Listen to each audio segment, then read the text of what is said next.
رام مندر کے افتتاح سے قبل مختلف ریاستوں میں جھڑپیں، مدھیہ پردیش میں چرچ پر لہرایا گیا بھگوا جھنڈا، مہاراشٹر میں مسجد کے باہر شرنگیزی کی ویڈیو وائرل، تو گجرات کے مہسانہ میں ہندوتوا ریلی پر حملے کے الزام میں 15 افراد گرفتار۔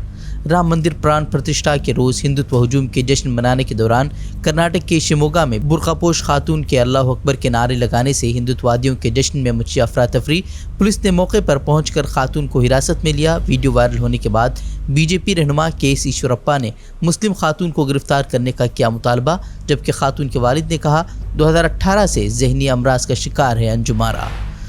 بابری مسجد کی شہادت کے بعد سپریم کورٹ کے متنازع فیصلے کی بنیاد پر مسجد کی جگہ پر بنی رام مندر کے افتتاح کے موقع پر وزیر اعظم مودی کا خطاب، کہا رام تنازع نہیں سب کا حل۔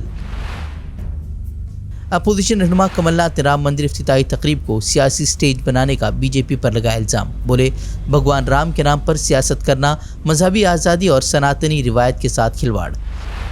شیو سینا تنازع پر سپریم کورٹ کا ایکناتھ شندے اور دیگر ایم ایل ایز کو نوٹس، ادھو ٹھاکرے نے اسپیکر نارویکر کے شندے دھڑے کو اصل شیو سینا قرار دینے کے فیصلے کو سپریم کورٹ میں دیا ہے چیلنج۔ اسلحہ لائسنس معاملے میں مختار انصاری کے بیٹے عباس انصاری کو بڑی راحت، اگلے حکم تک گرفتاری پر لگائی روک۔ ضمانت کی درخواست پر سپریم کورٹ نے یو پی حکومت کو نوٹس بھیج کر طلب کیا جواب۔ بلقیس بانو کیس کے سبھی مجرموں نے سپریم کورٹ کے حکم کے بعد کل دیر رات گودرا جیل میں کی خود سپردگی۔ گزشتہ دنوں سپریم کورٹ نے گجرات حکومت کی طرف سے سزا کی منسوخی کے فیصلے کو منسوخ کرتے ہوئے خود سپردگی کی دی تھی ہدایت۔ کولکتہ میں وزیر اعلیٰ ممتا بنرجی کی مذہبی ہم آہنگی ریلی میں پارٹی لیڈران سمیت مختلف مذاہب کے رہنماؤں کی شرکت۔ ممتا بنرجی نے مندر، مسجد، گرودوارا سمیت چرچ کا بھی کیا دورہ، بی جے پی پر سماج کو تقسیم کرنے کا لگایا الزام۔ غزہ میں اسرائیلی جارحیت جاری، گزشتہ 24 گھنٹوں میں خان یونس میں اسرائیلی بمباری کے نتیجے میں مزید 190 افراد شہید، 340 زخمی۔ خان یونس کے اسپتالوں کے قریب اسرائیلی افواج کے فضائی حملوں سے پناہ گزینوں میں دہشت کا ماحول۔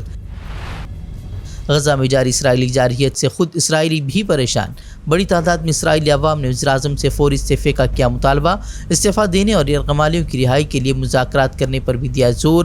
یرغمالیوں کی رہائی میں ناکامی پر اسرائیلی پارلیمنٹ کے اجلاس پر بھی رشتہ داروں نے بولا دھاوا۔